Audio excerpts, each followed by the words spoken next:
Hello.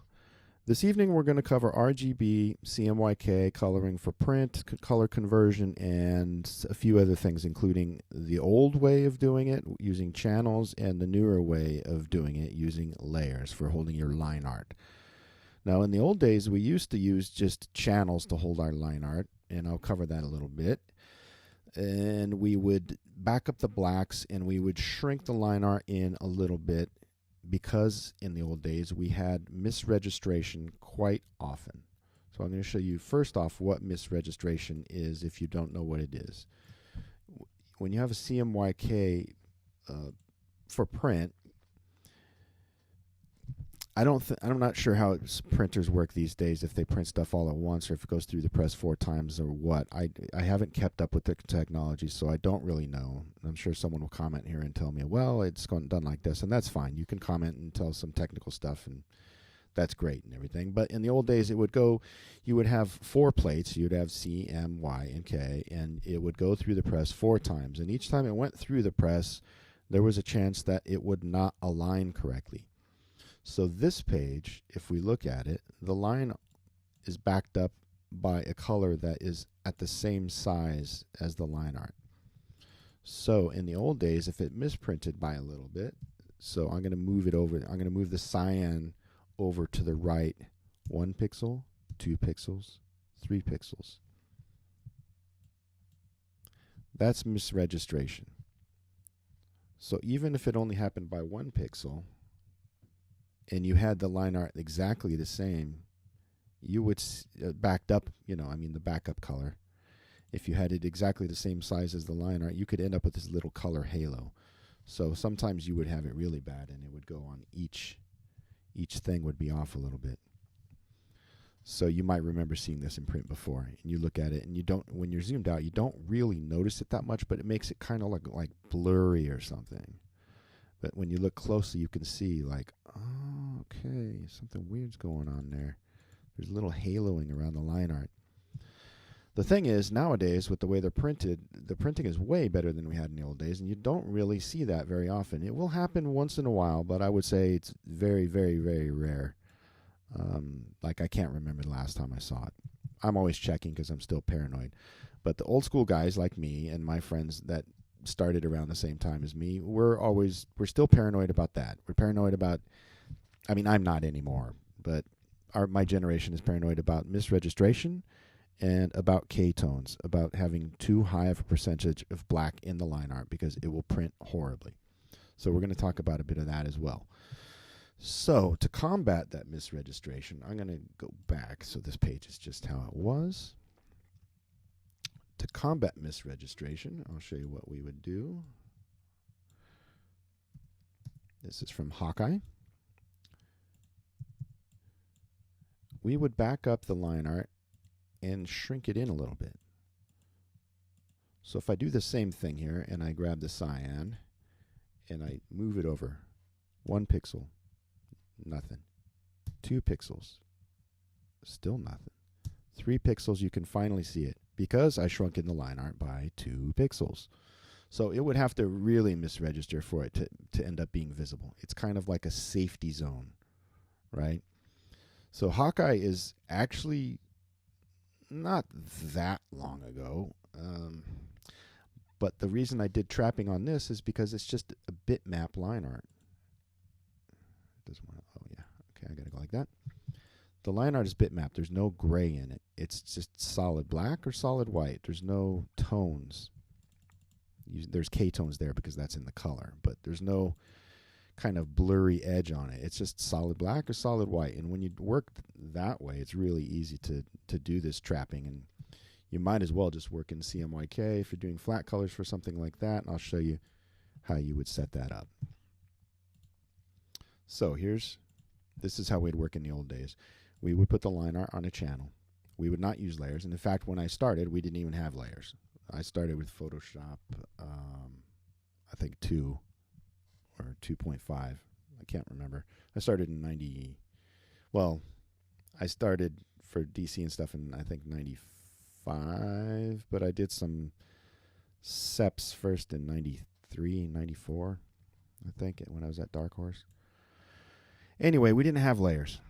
So you couldn't put line art in a layer anyway. And then even once we did get layers, the computers had so little RAM and it was so slow to even use layers that we would try to use as few of them as we could. So we would put the line art in a channel, and you would color underneath that in as few of layers as you could once we had layers. And before we had them, we didn't use layers. We would just color right on that, and we would paint right on that.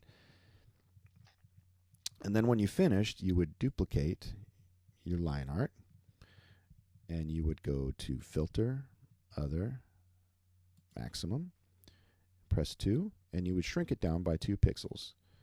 And at that point, back then, I don't know what I backed this with. Let's see. Actually, let me see the other page. Let's check the one that's finished. This was backed with that color, which makes a bit more sense. Let's put this in here. You can see this info, right? Bang. So the total ink here, and you can set this here. If you go info into your info palette, you can go to panel options, and you can set stuff here. So you can have total ink. Marvel's total ink settings are 300. So that's 300 there. But in the old days, before, we would use even less. We would use that, 60-40-40, to back stuff up. So you would do that, shrink by 2 pixels, and then you would fill that. Nope, got to reverse it. Fill that, and then you'd grab this guy, and you'd go on the black channel, hit D, fill only on... I keep forgetting to inverse it. No, not that. That. Invert. There you go.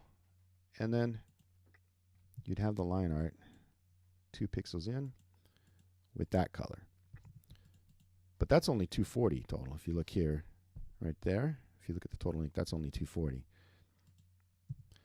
So Marvel uses 300. So in Hawkeye, what I would do is I would just set my color settings to the Marvel color settings here. I would load up my Marvel color settings, which have 300 color, and then you just hit D, and it would show.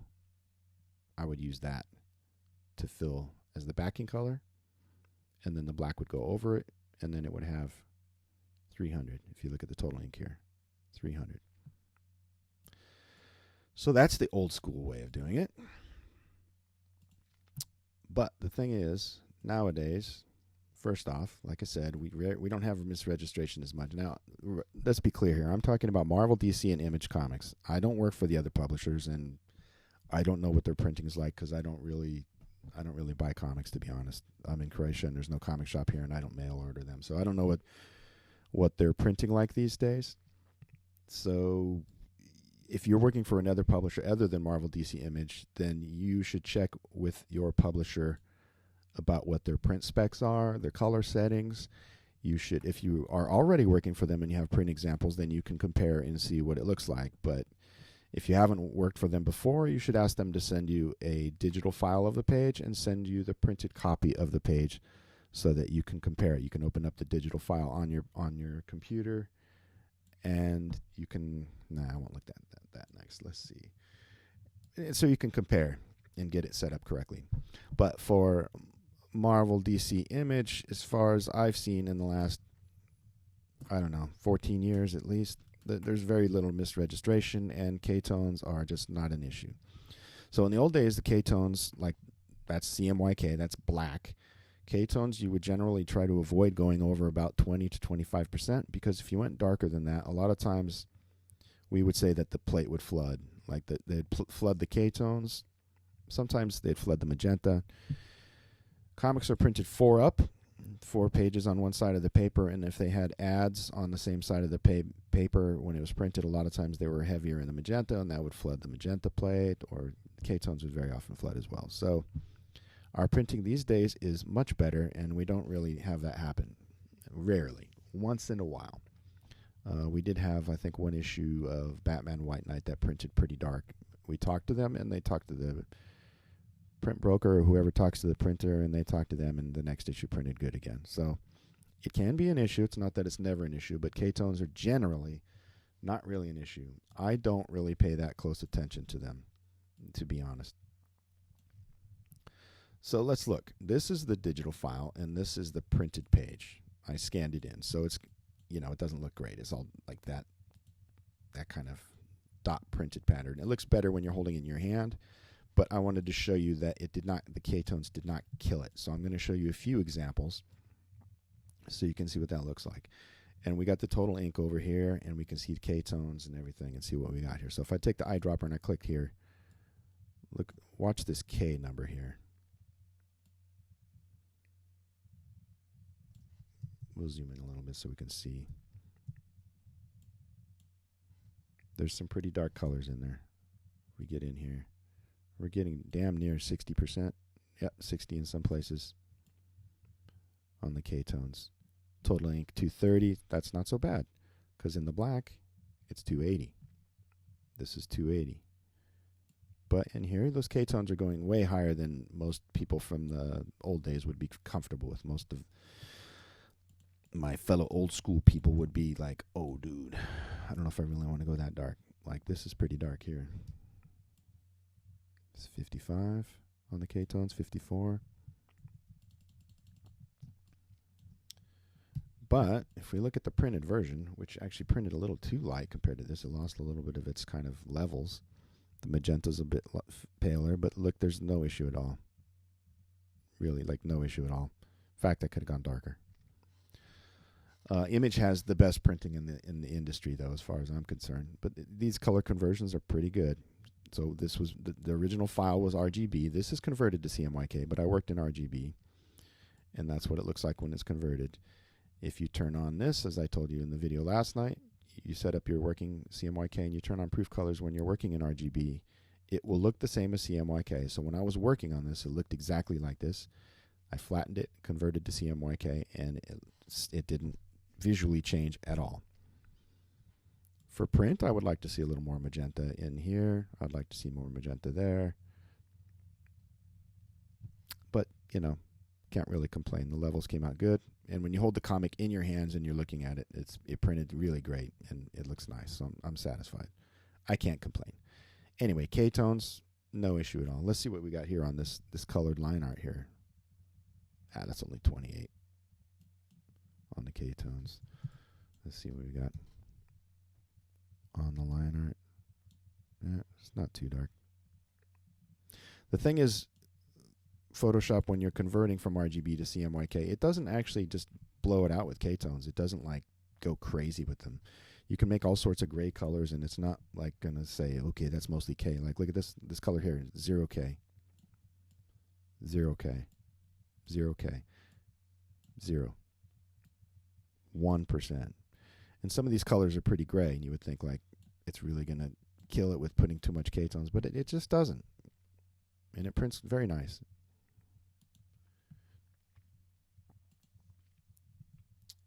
And then we have Little Bird. We'll look at Little Bird. This one's not high in ketones anyway, but I want to show you that same thing. It doesn't.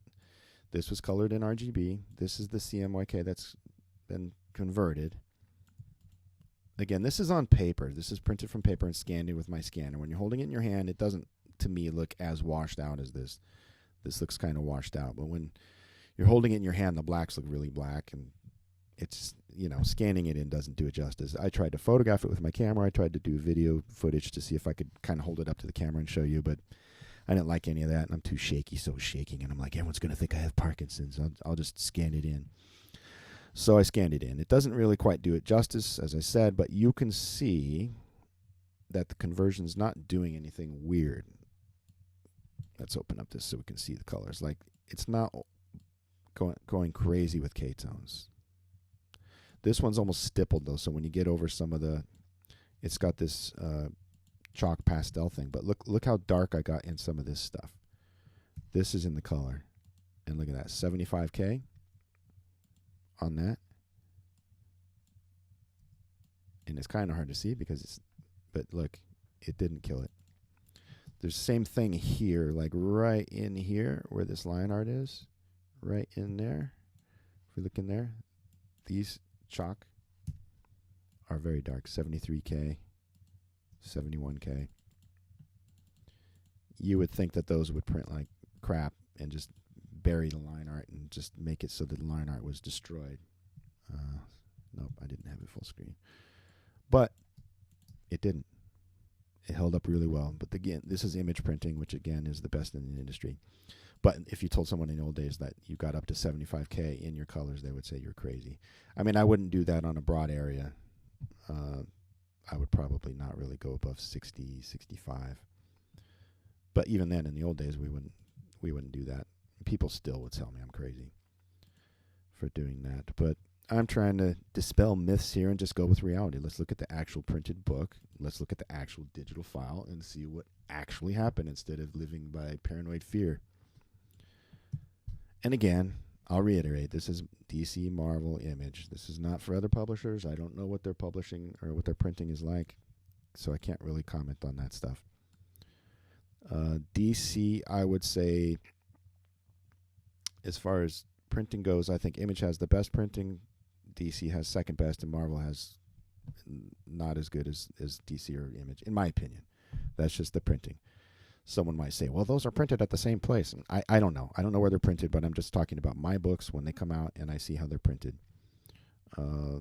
Marvel stuff prints, I've had pretty good luck with them too, though, so I can't complain. Maybe DC and Marvel are about the same. Image is actually better, though. They have thicker paper. There's no ads, and the colors just sit on that paper. Amazing. So this book has a lot of K in it. This is Batman White Knight with Sean Murphy. Let's take a... Nope, didn't want to do that on that one. I wanted to do that on that one. Let's take a look around and see where we got some K and what kind of values we got in there. We can look at just the black, and you can see where there's lots of K tones.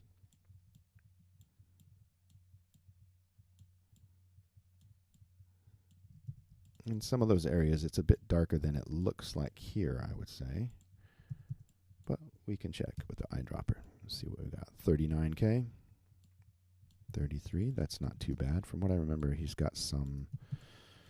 Maybe on his pants here. Let's see. 52K. 36. His hair gets up in there. 40. 51. Some of the areas on this guy's back here is probably pretty. Yeah, there's some getting up into 50 and stuff there. This printed with no problem at all. This guy's pretty dark here. If you look here on his belt and his hair, like that hair area. 43K, 37. You drag across it, you can see that it's getting the 30s and 40s on the K there. So those are the K tones there.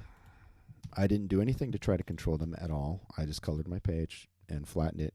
I colored it in RGB with layers. I flattened it and converted to CMYK using my DC color settings, which I showed you in the video last night, which would be the part 1 about RGB and CMYKs, if you want to see that the color settings are in there. But those are specific to DC, and I use them for Image as well. If you zoom in too close, you're going to see all this dot pattern from the printing. And in fact, that almost looks like it's misregistered. I have to check.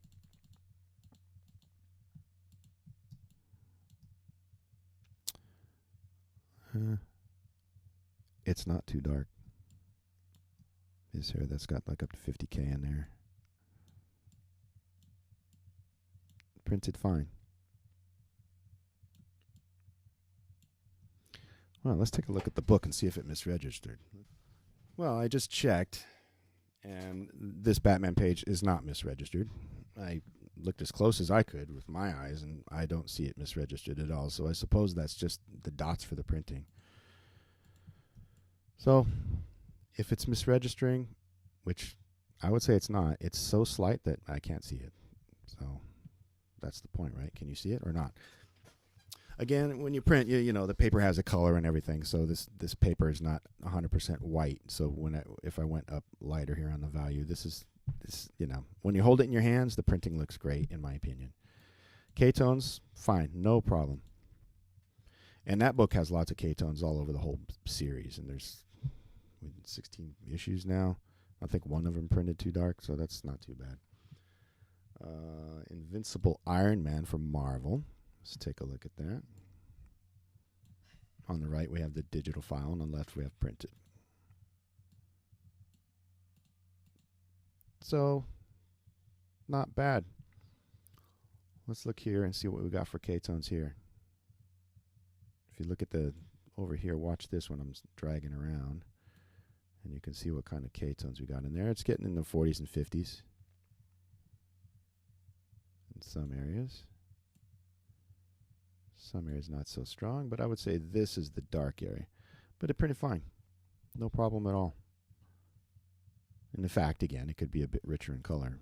But again, this is Marvel. It's not image printing, so these reds could be darker or more saturated as they are, but I think they're already getting up to 100, so yeah, pretty damn close to it.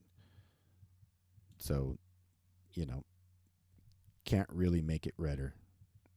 So as far as it printing redder, well, I mean, you can't get any more than 5% more. So such is life. What are you going to do?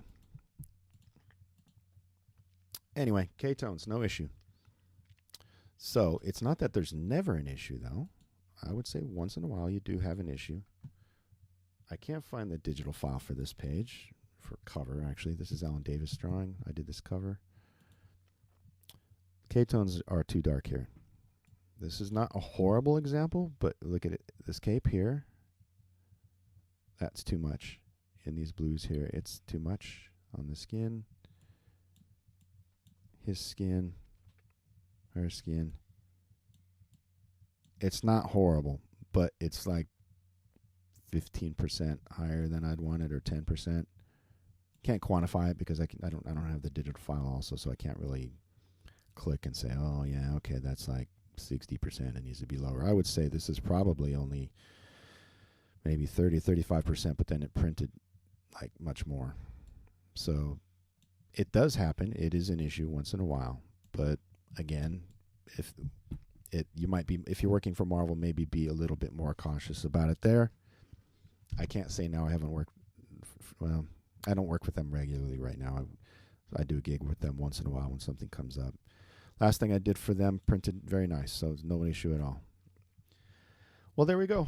Old school versus new school, CMYK versus RGB, K-tones, misregistration, backing up your line art. Well, and this is how I do it these days. So no trapping and shrinking down by 2 pixels or putting on a channel or any of that. It's on a layer. Line art's on a layer. That's multiply. Under that, all paint and color and everything. Sometimes over top of it with glows and everything. Again, RGB, but with proof colors turned on. If I turn off the proof colors, this is what it looks like in RGB, which is like, oh my god, that's way too much. Turn on proof colors, boom. You can sometimes blow out the RGB so it's illegal colors, and then you get these glows like look really intense and stuff, which is great. So you work with it on a multiply layer. Don't worry about it. Don't worry about any of your color conversions or anything like that. Just color it, flatten it, then convert to CMYK. It's using my color settings, which I have from DC that I use for image as well. And if you look at here for the total ink, you can see it's getting up there. It's not quite the 280 because there's glows. So if we get to somewhere where there's real black, maybe her hand here. Not quite. Some areas. But K-tones overall. If we go here, we can also show panel options. And instead of RGB, we can show CMYK, so you can just see the values when I'm moving the mouse around. It's not a lot of K-tones. Didn't go crazy. If you watch these numbers here, I mean, this is a pretty saturated book, so. Anyway, this stuff printed great. So that's how we do it nowadays. At least that's how I do it nowadays. So hopefully this was useful in some way to some of you guys. Maybe some of you old school guys can consider trying RGB and see what you think. No pressure or anything. I just wanted to show you why I do it like this and hopefully help some of you. Subscribe, comment, like, and I'll see you next time around in a couple days.